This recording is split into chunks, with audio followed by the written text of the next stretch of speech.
friends. My best friend from kindergarten is still one of my best friends. That's crazy. Right? Stacey Johnson. Yeah, that's dope. I love it. We used to go to the clubs and her father Seville. Yeah.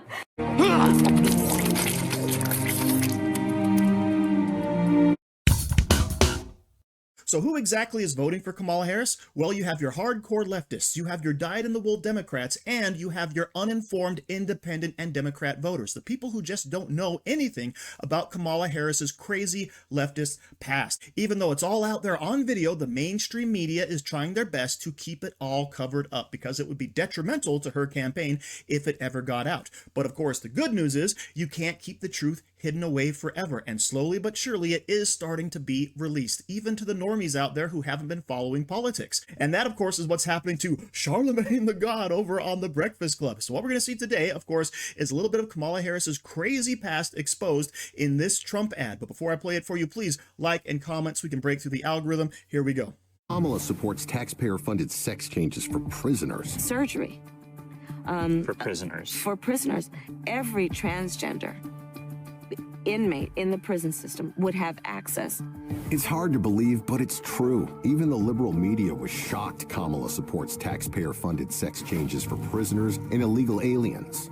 Every transgender inmate would have access. Kamala's for they, them. President Trump is for you. I'm Donald J. Trump, and I approve this message. So that ad was not exaggerating. That was actually Kamala Harris sitting down with a trans advocate saying that she is funding, at the taxpayer expense, sex change operations for inmates, people convicted of crimes, not just citizens of this country, but also illegal immigrants, right? Because everyone deserves healthcare at your expense. Now, this, of course, is a completely radical view that over 90% of this country would disagree with. And this is the very thing that has been kept on the down low by the mainstream media. But some people are actually being exposed to it for the first time, like Charlamagne Tha God. Check this out. I'll tell you what, that ad they was running during the football games this weekend claiming the vice president supports funding gender transition surgeries for all prison inmates and migrants in the U.S., that was nuts. I don't know if it was the backdrop of football, but when you hear the narrator say Kamala supports taxpayer-funded sex changes for prisoners, that one line, I was like, hell no, I don't want my taxpayer dollars going to that. I definitely see that. She did that ad was effective. Kamala took a picture with a transgender, and it was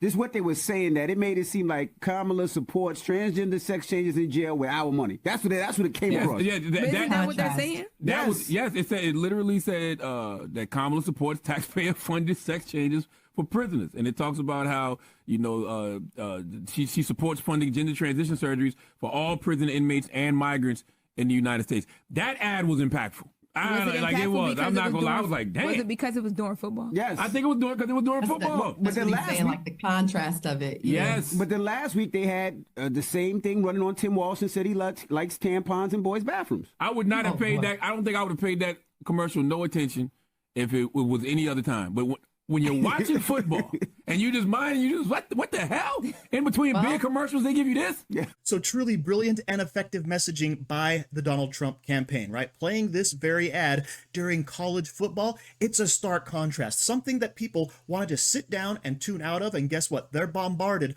with the craziness of the left, right? With the wokeness, as it were. You can't get away from it. But this is all people really need, is some education on the actual beliefs of Kamala Harris. And then, of course, they'll come flocking to the Republican Party, because this country still is not in agreement with all the crazy radical leftist beliefs and ideologies. Now, of course, many other things are being gaslit as well. For instance, Donald Trump's performance as president and Kamala Harris's performance as vice president. We're going to check out this segment over on CNBC, where the host is taking no crap from a Biden-Harris advocate. By the way, he was president. We know what that resulted in. Massive deficits. Seems like you kind of forgot that earlier. Yeah, and the tariffs that he did put on were continued by the Biden administration.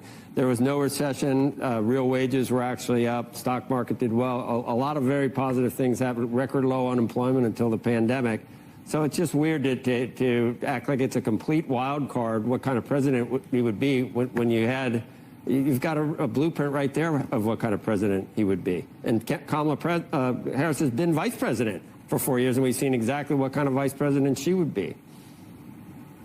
Right. What have you seen? You've seen more manufacturing in this country since any time since World War II. I've seen real wages go down. I've seen, crime. That's not true. What's not true? I just don't agree with that. Real weekly wages have gone down. Average weekly wages are still down from when Biden came into office. When Biden came into office, we saw sky-high unemployment, sky-high unemployment, sky-high. Pandemic. I love how he just throws it in her face. Yeah, when we came into office, there was sky-high unemployment from the pandemic, right? We all know what happened, right? Trump's numbers all tanked because the country was forced to shut down.